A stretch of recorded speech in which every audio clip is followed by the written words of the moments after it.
வணக்கம். இவங்க யாரும் அதிகமா நான் பேசுனது இல்ல. இவர் வந்து பாண்டி ப்ரோ எல்லாருமே கிளரத்தம் அப்படிங்கிற மாதிரி எனக்கு ஒரு அந்நியமா ஃபீல் ஆச்சு.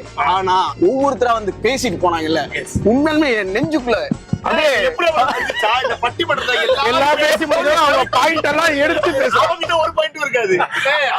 அதாவது எனக்கு முன்னாடி பேசுறவங்க சொன்னாங்க அந்த மாதிரி எல்லாருமே இன்ட்ரோ கொடுத்ததுக்கு அப்புறம் என் மனசுல நெருங்கிட்டீங்க. உண்மையுமே உங்க கூட வந்து நான் வந்ததுக்கு ரொம்ப சந்தோஷமா இருக்குது. இன்னொரு விஷயம், என்ன இளரத்த டீம்ல சேர்த்ததுக்கு என்னுடைய பாய்ஸ் அவங்களுக்கு வந்து நான் தேங்க்ஸ் சொல்லிக்கிறேன். வேற ஆள் இல்லன்னா உன்னை சேர்த்தோம். அப்புறம் வந்து நான் என்ன பண்ணிக்கிறேன்னா, என் பேர் வந்து சக்திவேல் சாவிப்பன். நான் வந்து ஸ்கூல் 12th வரைக்கும் முடிச்சுட்டு அடுத்து டிப்ளமோ முடிச்சுட்டு ஒரு 3 வருஷம் ஒர்க் பண்ணேன். அதுக்கப்புறம் யூஜி பண்ணேன் கோயம்புத்தூர்ல ஒரு காலேஜ்ல. அடுத்து பிஜி பண்ணிட்டு ப்ரொஃபஸரா ஒர்க் பண்ணேன். ஆனா என்னதான் வந்து ப்ரொஃபஸரா ஒர்க் பண்ணாலுமே நமக்கு மனசுக்கு பிடிச்ச விஷயத்த பண்ணாதானே வந்து லைஃப் ஃபுல்ஃபில் ஆகும் அப்படின்னு சொல்லிட்டு அங்க உள்ள பொண்ணுங்களை அடிச்சு குறைச்சிட்டாங்க. சின்ன வயசுல இருந்தே ரொம்ப ஊறி போயிடுச்சு சினிமாங்கிற ஒரு வெறி.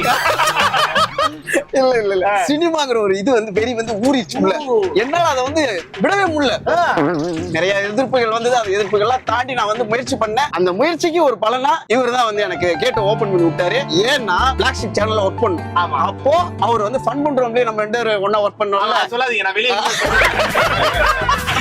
ஒர்க் பண்ணும்போது என்னை வந்து கூப்பிட்டாரு. ஒரு நாள் கூப்பிட்டு, டேய் வயசு என்னதுன்னு கேட்டாரு. வயசை கேட்டு ரொம்ப டென்ஷன் ஆயிட்டாரு. இவ்வளவு வயசு ஆயிடுச்சு இவ்வளவு வயசு ஆயிடுச்சு இன்னும் பண்ணாம என்ன பண்ணிருக்கீங்க? ஏதோ ஒண்ணு பண்ணுங்க, நாளைக்கு வந்து ஸ்கிரிப்ட் கொண்டு வரீங்க, அடுத்த நாள் ஷூட்டிங் போறோம், ஷார்ட் பிலிம் அப்படின்னு சொல்லிட்டு என்ன பண்ணேன். அப்படி சொன்ன உடனே கையும் ஓடல காலும் ஓடல. போய் ஸ்கிரிப்ட் ரெடி பண்ணிட்டு வந்தேன். என்ன பாராட்டி அடுத்து யாரோடது யார்ட்டையும் வாங்கிட்டு யாரோடது உண்மையிலுமே அந்த அடுத்த ஒரு ஒரே நாள்ல அந்த ஷார்ட் பிலிம் வந்து பண்ணி கொடுத்தாரு. அந்த ஷார்ட் பிலிம் அவரு பண்ணதுனாலதான் பயங்கர ஃபேமஸ் ஆச்சு. ஒரு ஆஸ் அ டைரக்டரா என்ன ஏத்துக்கிட்டாங்க சேனல்ல. இந்த ஷார்ட் பிலிம் பார்த்துட்டு தான் வெற்றிமாறன் சாரோட மச்சான் அவருடைய டீம்ல இந்த வாய்ப்பு கிடைச்சது. சோ இவராலதான் நான் வெளியில படங்கள்லயும் ஒர்க் பண்ணேன்.